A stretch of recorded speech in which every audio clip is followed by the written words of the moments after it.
दोस्तों, क्या हुआ जब डीएम साहिबा कुंभ मेले में स्नान करने पहुंचीं और वहां उनका तलाकशुदा पति, जो अब नागा साधु बनकर भीख मांग रहा था, से उनका सामना हुआ। इसके बाद डीएम मैडम ने जो किया, उसे सुनकर आपके भी होश उड़ जाएंगे।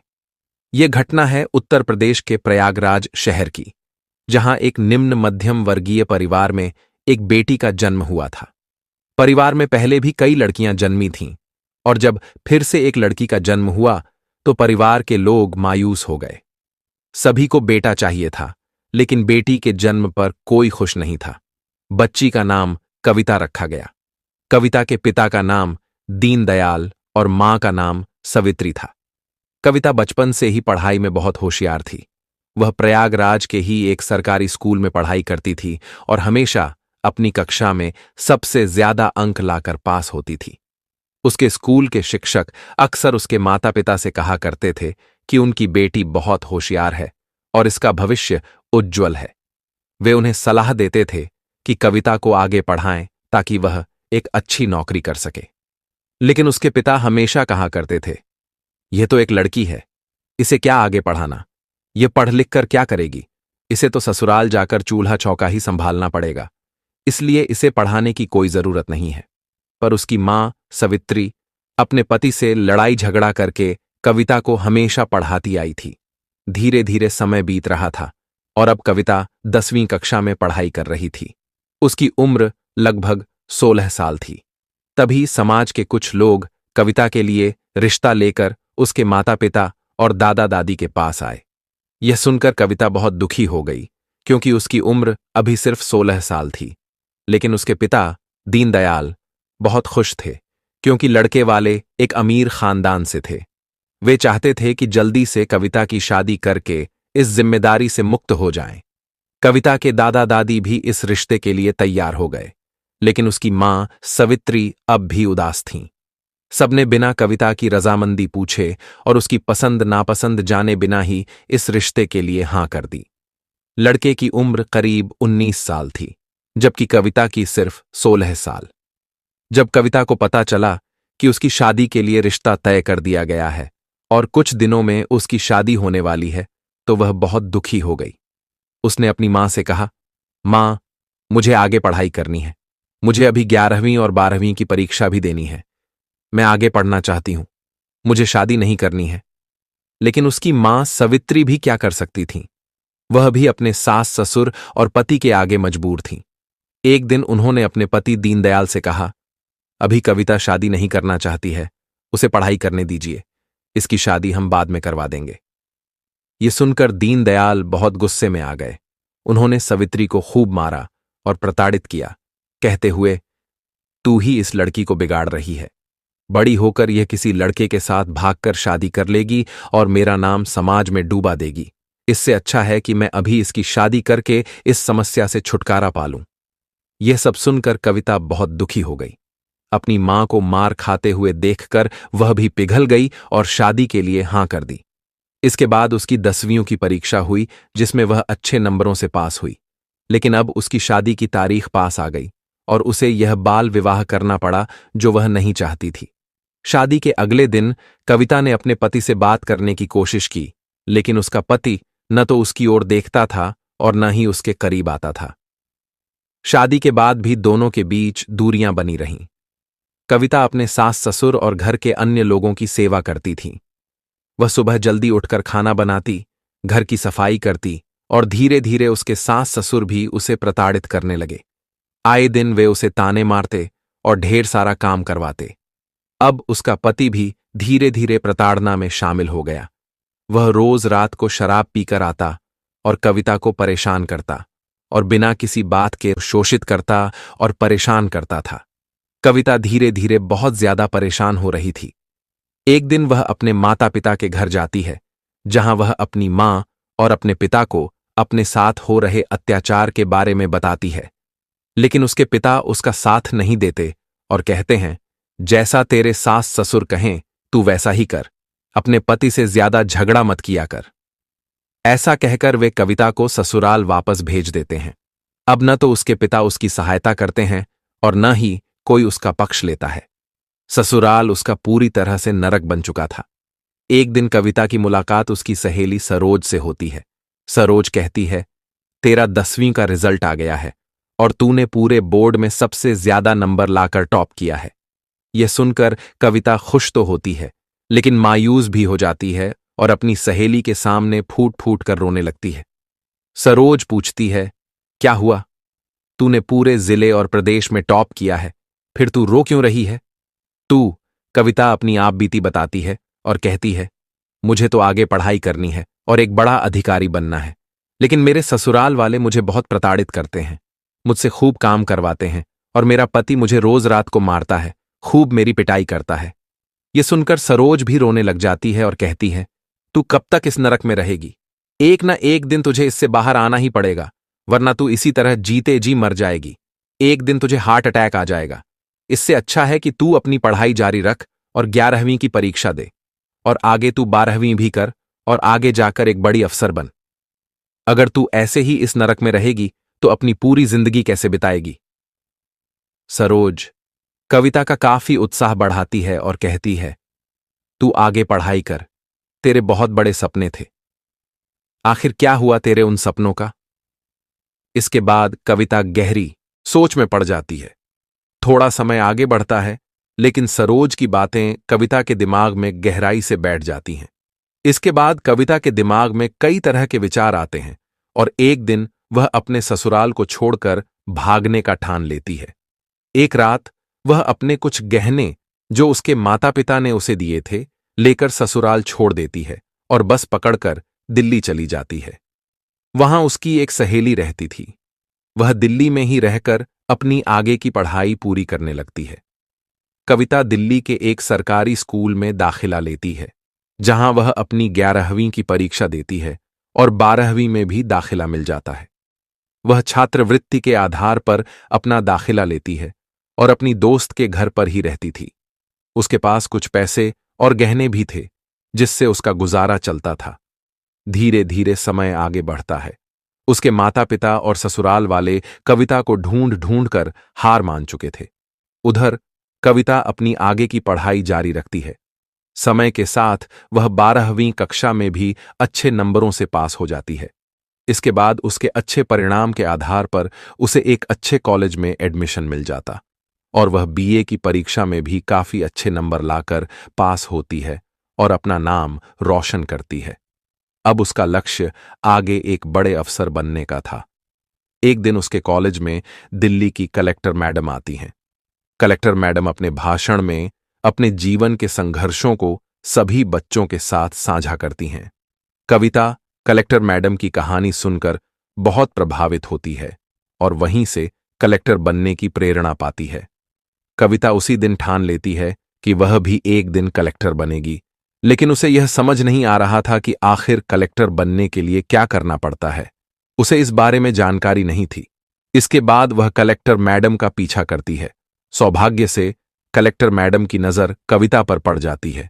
वह कविता से कहती हैं, बेटा क्या हुआ? मैं तुम्हें कब से देख रही हूं, तुम मेरा पीछा कर रही हो। भाषण देते समय भी मुझे तुम्हारे अंदर एक अलग ही तेज दिखाई दे रहा था। बोलो बेटा, क्या हुआ? कविता अपने जीवन की पूरी सच्चाई कलेक्टर मैडम को बता देती है। वह कहती है, मेरा बाल विवाह हुआ है। मेरे ससुराल वाले मुझे बहुत परेशान करते हैं। मेरा पति भी मुझे बहुत प्रताड़ित करता था। वहां से भागकर मैंने दिल्ली में एक सरकारी स्कूल में दाखिला लिया और अब बीए की परीक्षा दे रही हूं। यह सुनकर कलेक्टर मैडम कहती हैं, कविता बेटा, तुम बहुत बहादुर हो और तुमने बहुत अच्छा किया कि अपने उज्जवल भविष्य के लिए कदम उठाया। अगर तुम चाहो तो अपने भविष्य को बहुत सुनहरा बना सकती हो। कविता उनसे पूछती है, मैडम, मुझे आगे जाकर क्या करना चाहिए? मैं भी आपके जैसी बड़ी अफसर बनना चाहती हूं। तब कलेक्टर मैडम कविता को बताती हैं, अगर तुम्हें मेरे जैसा बड़ा अफसर बनना है तो तुम्हें आईएएस की परीक्षा देनी होगी। यह परीक्षा काफी कठिन होती है, लेकिन मुझे तुम में वह काबिलियत नजर आ रही है। अगर तुम चाहो तो यह परीक्षा दो और इसकी तैयारी करो। एक दिन तुम भी एक बहुत अच्छी कलेक्टर बनोगी। यह सुनकर कविता बहुत प्रभावित होती है। अब उसे अपना लक्ष्य मिल चुका था। वह समझ चुकी थी कि उसे कलेक्टर बनना है। इसके बाद वह बाकी परीक्षाएं पास करके आईएएस बनने की तैयारी में जुट जाती है। वह एक कोचिंग सेंटर में दाखिला लेती है। उसके पास जो गहने पड़े थे उन्हें बेचकर वह अपना दाखिला कराती है।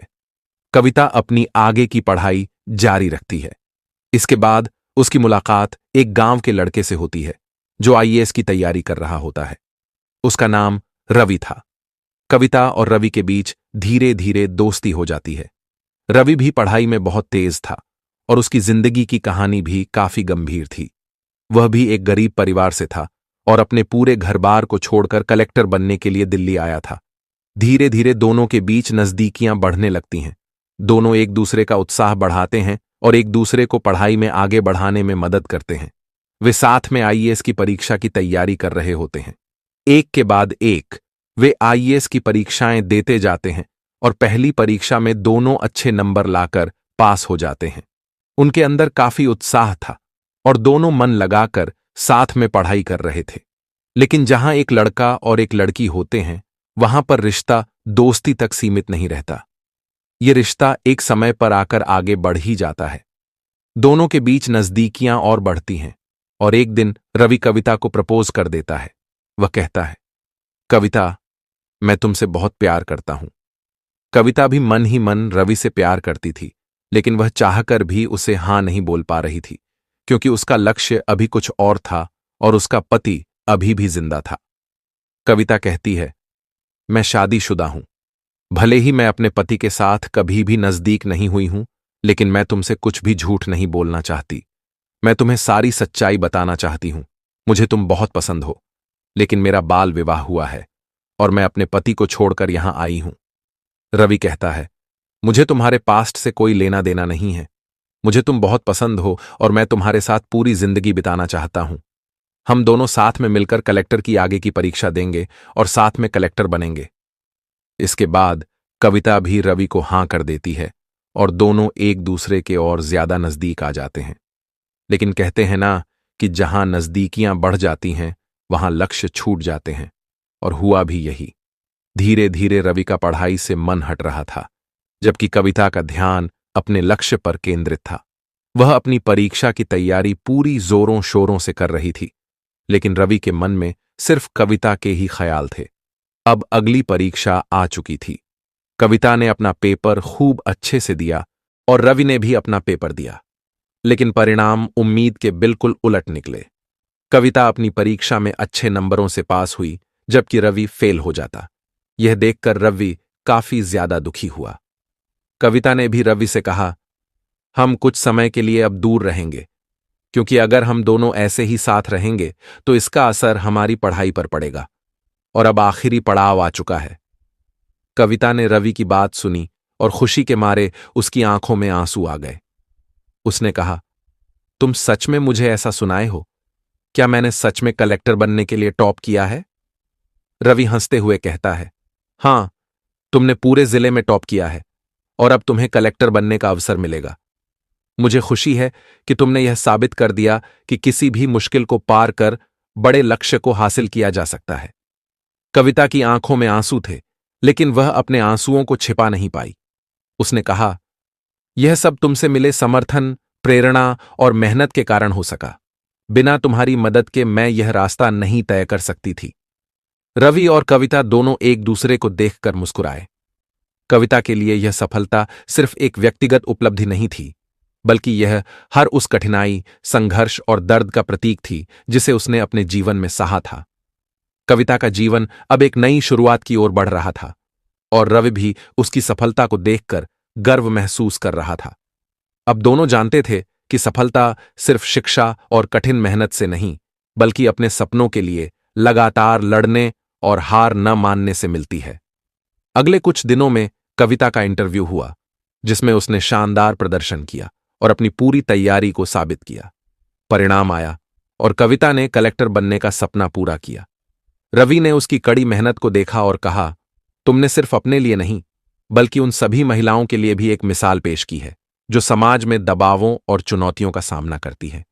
तुमने हमें सिखाया कि किसी भी स्थिति में अपने सपनों से समझौता नहीं करना चाहिए।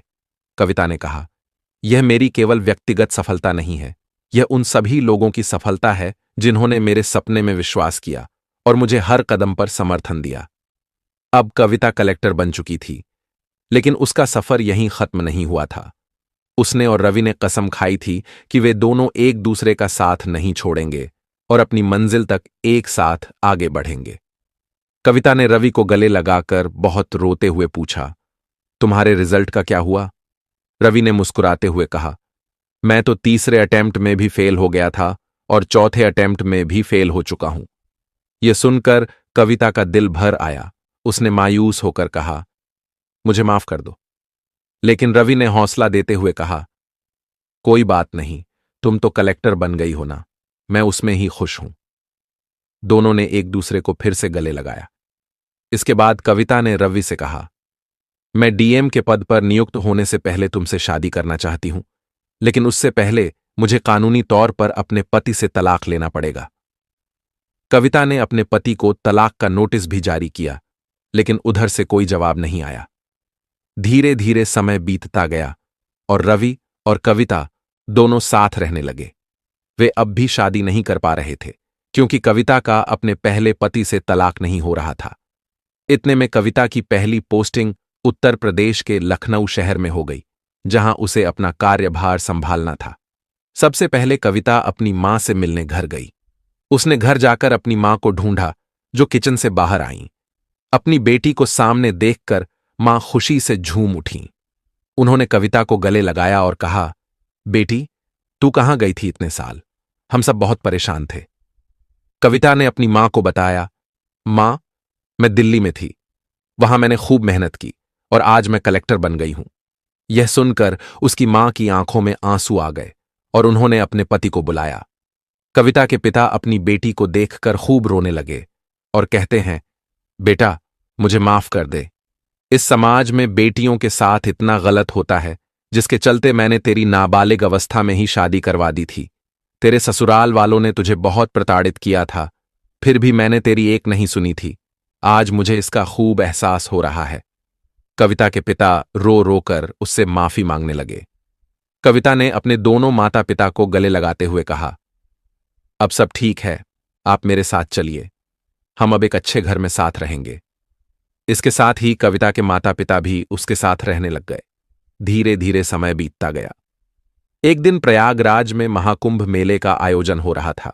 मां ने उससे कहा, बेटा, अगर तुम्हें अपने काम से थोड़ी सी फुर्सत मिल जाए तो हम प्रयागराज कुंभ मेले में चलें। कविता ने अपनी नौकरी से 2 दिनों की छुट्टी लेकर अपने माता पिता के साथ प्रयागराज जाने का फैसला किया। यह महाकुंभ सदी का सबसे बड़ा आयोजन था। वहां कुंभ मेले की रौनक अपने चरम पर थी। साधुओं और चमत्कारिक संतों की भीड़ से मेले का माहौल अद्भुत हो गया था। डीएम मैडम कविता अपनी मां और पिता के साथ इस पवित्र महाकुंभ मेला घूम रही थी। वह गंगा नदी के घाट पर पहुंची, जहां स्नान हो रहा था। तभी अचानक एक नागा साधु वहां आता है और कविता के पैर पकड़ने लग जाता है। कविता ने चौंकते हुए साधु से पूछा, आप मेरे पैर क्यों पकड़ रहे हो?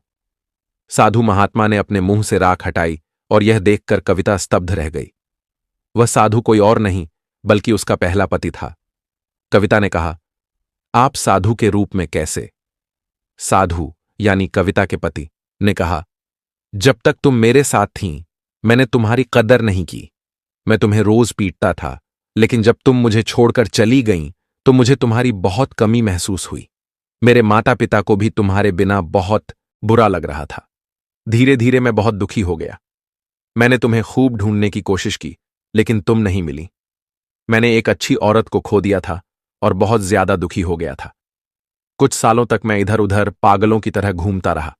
इसके बाद मैंने निश्चय किया कि मैं अब संन्यास ले लूंगा, और तब मैंने साधु बनने का फैसला किया। यह सुनकर कविता और उसके माता पिता के होश उड़ गए।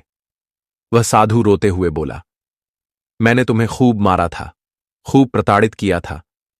मुझे माफ कर दो, मुझे माफ कर दो। कविता ने अपने पहले पति से कहा, अगर आप मुझे नहीं मारते, नहीं प्रताड़ित करते, तो आज मैं कलेक्टर नहीं बन पाती। नियति ने यही लिखा था, जो भगवान चाहते हैं वही होता है। अगर आप और आपके माता पिता मुझे प्रताड़ित नहीं करते तो आज मैं डीएम नहीं बन पाती। इसके बाद डीएम मैडम यानी कविता उस अघोरी साधु जो उनके पहले पति थे से कानूनी तौर पर तलाक ले लेती हैं।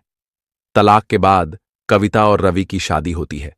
उनकी शादी बेहद धूमधाम से होती है और दोनों एक दूसरे के साथ प्रेमपूर्वक रहने लगते हैं। शादी के बाद कविता और रवि ने एक दूसरे के साथ मिलकर अपनी अपनी जिम्मेदारियों को बखूबी निभाया। कविता ने अपने डीएम के पद पर रहते हुए समाज में कई सकारात्मक बदलाव लाए। उन्होंने महिलाओं के अधिकारों और शिक्षा के लिए कई योजनाएं शुरू की, जिससे कई लड़कियों को अपने सपने पूरे करने का मौका मिला। रवि ने भी अपने कलेक्टर बनने के सपने को फिर से जीने का फैसला किया और कविता के समर्थन से एक बार फिर से परीक्षा की तैयारी शुरू की। इस बार रवि ने पूरी लगन और मेहनत से पढ़ाई की और आखिरकार वह भी कलेक्टर बनने में सफल हो गया। दोनों ने अपने अपने क्षेत्रों में आदर्श बनकर समाज के सामने एक उदाहरण प्रस्तुत किया। उनकी कहानी ने न केवल लोगों को प्रेरित किया, बल्कि यह भी दिखाया कि अगर सही समय पर सही फैसले लिए जाएं और सच्चे साथी का साथ हो तो किसी भी मुश्किल को पार किया जा सकता है। उनकी सफलता की कहानी पूरे देश में चर्चा का विषय बन गई और कई युवा उनके जीवन से प्रेरणा लेकर अपने सपनों को साकार करने के लिए आगे बढ़े। कविता और रवि का जीवन एक प्रेरणादायक कहानी बन गया, जो समाज में परिवर्तन और उम्मीद की किरण लेकर आया। दोस्तों, इस कहानी का उद्देश्य किसी को दुखी करना या किसी की भावनाओं को ठेस पहुंचाना नहीं है। हमारा उद्देश्य आपको जागरूक और सतर्क करना है, ताकि आप इन कहानियों से सीख लेकर समाज में एक सकारात्मक बदलाव का हिस्सा बन सकें। कहानी का संदेश। कविता और रवि की कहानी हमें सिखाती है कि जीवन में कितनी भी कठिनाइयां आएं, अगर हम अपने लक्ष्य पर दृढ़ रहते हैं और सही मार्गदर्शन पाते हैं तो कोई भी बाधा हमें रोक नहीं सकती। यह कहानी महिलाओं की शिक्षा, आत्मनिर्भरता और समाज में समानता के महत्व को भी उजागर करती है। समाज को संदेश। इस कहानी से हमें यह सीखने को मिलता है कि हर व्यक्ति को अपने अधिकारों के प्रति जागरूक होना चाहिए और किसी भी प्रकार की प्रताड़ना को सहन नहीं करना चाहिए। हमें महिलाओं की शिक्षा और स्वतंत्रता का सम्मान करना चाहिए और उन्हें आगे बढ़ने के लिए प्रोत्साहित करना चाहिए। आपसे निवेदन है कि हमारे YouTube channel fire crime story hub को लाइक, शेयर और सब्सक्राइब करें। हमारा उद्देश्य इन कहानियों के माध्यम से समाज में जागरूकता फैलाना है, ताकि आप सतर्क रहें और एक बेहतर समाज के निर्माण में योगदान दें। आज के लिए बस इतना ही। कल फिर मिलेंगे एक नई कहानी के साथ। आपके समय और समर्थन के लिए बहुत बहुत धन्यवाद। दोस्तों, इस वीडियो में जो घटना बताई गई है उससे आपको क्या सीख मिलती है? हमारे देश में आज भी कई ऐसी जगहें हैं जहां बाल विवाह जैसी कुप्रथाएं जारी हैं।